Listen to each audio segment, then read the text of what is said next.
بسم اللہ الرحمن الرحیم۔ السلام علیکم۔ آپ سبھی کو میرے چینل نالج فار مسلم میں خوش آمدید۔ حضرت علی کی بہادری کے چند واقعے۔ قصہ نمبر 4۔ عمر بن عبدو کا سر تن سے جدا کر دیا۔ غزوہ خندق کے موقع پر جب خندق کی کھدائی مکمل ہو گئی تو حضور اکرم صلی اللہ علیہ وآلہ وسلم کی جانب سے کچھ صحابہ کرام کو خندق کی مختلف جگہوں پر تعینات کیا گیا تاکہ کفار کی جانب سے کوئی خندق پار نہ کر سکے۔ خندق کی مغربی سمت حضرت سیدنا عمر فاروق اور حضرت سیدنا علی المرتضیٰ رضی اللہ تعالیٰ عنہ تعینات تھے۔ اس دوران عرب کا مشہور شاہ سوار عمر بن عبدو اس جانب سے خندق پار کرنے میں کامیاب ہو گیا۔ عمر بن عبدو کے بارے میں مشہور تھا کہ وہ اکیلا 100 کا مقابلہ کر سکتا ہے۔ حضرت سیدنا عمر فاروق رضی اللہ تعالیٰ عنہ کے مشورے سے حضرت سیدنا علی المرتضیٰ رضی اللہ تعالیٰ عنہ نے اس کو للکارا اور فرمایا کہ اے عبدو کے بیٹے، مجھے معلوم ہے کہ تو نے اعلان کر رکھا ہے کہ اگر کوئی شخص تجھ سے 2 باتوں کا مطالبہ کرے تو ایک بات تو ضرور مان لے گا۔ عمر بن عبدو نے مغرورانہ لہجے میں کہا، ہاں میں نے اعلان کر رکھا ہے۔ حضرت سیدنا علی المرتضیٰ نے اسے دعوت اسلام دی کہ وہ اللہ اور اس کے رسول پر ایمان لے آئے۔ عمر بن عبدو نے آپ کی بات سننے کے بعد کہا کہ مجھے اس کی ضرورت نہیں۔ آپ رضی اللہ تعالیٰ عنہ نے فرمایا تو پھر میری دوسری بات یہ ہے کہ آ اور مجھ سے مقابلہ کر۔ عمر بن عبدو بولا، میرے تمہارے والد کے ساتھ اچھے تعلقات تھے، اس لیے میں نہیں چاہتا کہ تم میری تلوار کا نشانہ بنو۔ حضرت سیدنا علی المرتضیٰ رضی اللہ تعالیٰ عنہ نے فرمایا، مگر میں اس کو پسند کرتا ہوں کہ تم میری تلوار سے جہنم داخل ہو۔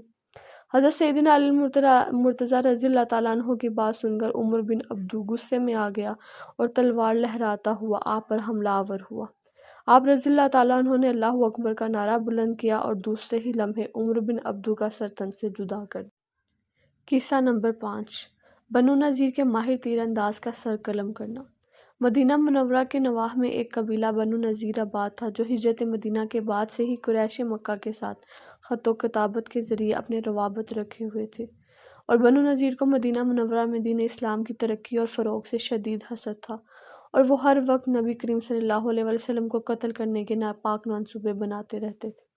غزوہ احد کے موقع پر عبداللہ بن ابی سلول المنافق، جس نے لشکر اسلام کے ساتھ غداری کی تھی اور اپنے 300 ساتھیوں کے ساتھ میدان جنگ سے فرار ہو گیا تھا اور بنو نذیر کے ہاں مقیم تھا۔ حضور نبی کریم صلی اللہ علیہ وسلم نے غزوہ احد کے بعد بنو نذیر کو اس کی سازشوں اور عبداللہ بن ابی سلول المنافق کو اس کے دھوکے کی سزا دینے کے لیے لشکر اسلام کے ہمراہ بنو نذیر کا محاصرہ کر لیا۔ بنو نذیر قلعہ بند ہو گئے اور لشکر اسلام کا یہ محاصرہ 15 دن تک جاری رہا۔ 15 دن بعد بنو نذیر کا ماہر تیر انداز گروا اپنے کچھ ساتھیوں کے ہمراہ مقابلے کے غرض سے قلعے سے باہر نکلا۔ حضرت سیدنا علی المرتضیٰ رضی اللہ تعالیٰ عنہ نے نبی کریم صلی اللہ علیہ وسلم کے حکم پر اس کا مقابلہ کیا اور اس کا سر قلم کر کے حضور اکرم صلی اللہ علیہ وسلم کے قدموں میں ڈال دیا۔ قصہ نمبر 6۔ غزوہ احد میں مشرجات کا مظاہرہ۔ غزوہ احد میں جب لشکر اسلام اور مشرکین آمنے سامنے ہوئے تو مشرکین کی جانب سے ابو سعد بن ابی طلحہ لشکر سے باہر نکلا اور اس نے مغرورانہ انداز میں لشکر اسلام کو للکارا اور کہا کہ کون بہادر ہے جو میرا مقابلہ کرے۔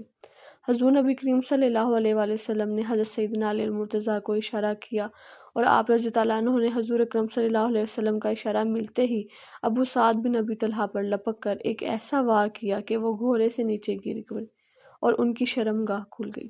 آپ رضی اللہ تعالیٰ عنہ نے جب اس کو یوں بے پردہ دیکھا تو اسے چھوڑ کر واپس لوٹ گئے اور اسے مارنا مناسب نہ سمجھا۔ قصہ نمبر 7۔ شب ہجرت نبی کریم صلی اللہ علیہ وسلم کے بستر پر آرام فرمانا۔ جب حضور نبی کریم صلی اللہ علیہ وسلم کو مدینہ منورہ کی جانب ہجرت کرنے کا حکم ملا تو آپ صلی اللہ علیہ وسلم نے حضرت سیدنا علی المرتضیٰ سے فرمایا، اے علی، مجھے ہجرت کا حکم ہو گیا ہے اور میں ابو بکر کے ساتھ مدینہ منورہ ہجرت کرنے والا ہوں۔ میرے پاس لوگوں کی جو امانتیں ہیں وہ میں تمہارے سپرد کرتا ہوں، تم ان امانتوں کو ان کے مالکوں تک پہنچا دینا۔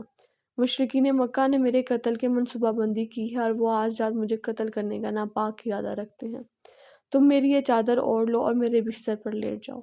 حضرت سیدنا علی المرتضیٰ رضی اللہ تعالیٰ عنہ نے نبی کریم صلی اللہ علیہ وسلم کا فرمان سنا تو آپ رضی اللہ تعالیٰ عنہ نے نبی کریم صلی اللہ علیہ وسلم کی چادر اوڑھی اور بستر پر لیٹ گئے۔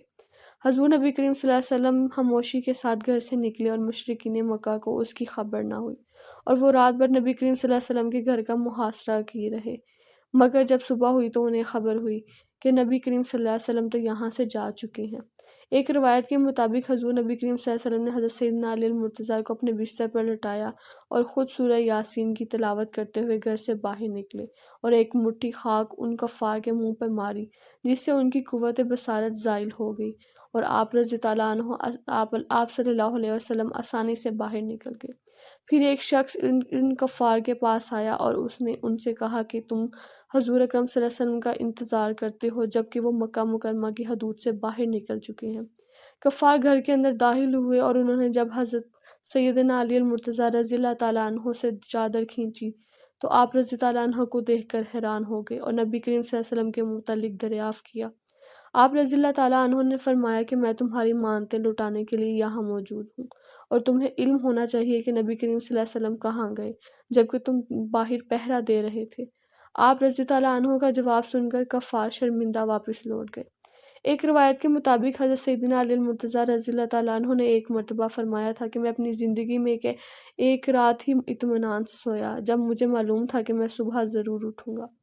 لوگوں نے دریافت کیا کہ وہ کون سی رات ہے؟ آپ رضی اللہ تعالیٰ عنہ نے فرمایا کہ شب ہجرت، جب حضور اکرم صلی اللہ علیہ وسلم نے مجھ سے فرمایا تھا کہ تم صبح لوگوں کی امانتیں انہیں لوٹا کر ہجرت کرنا۔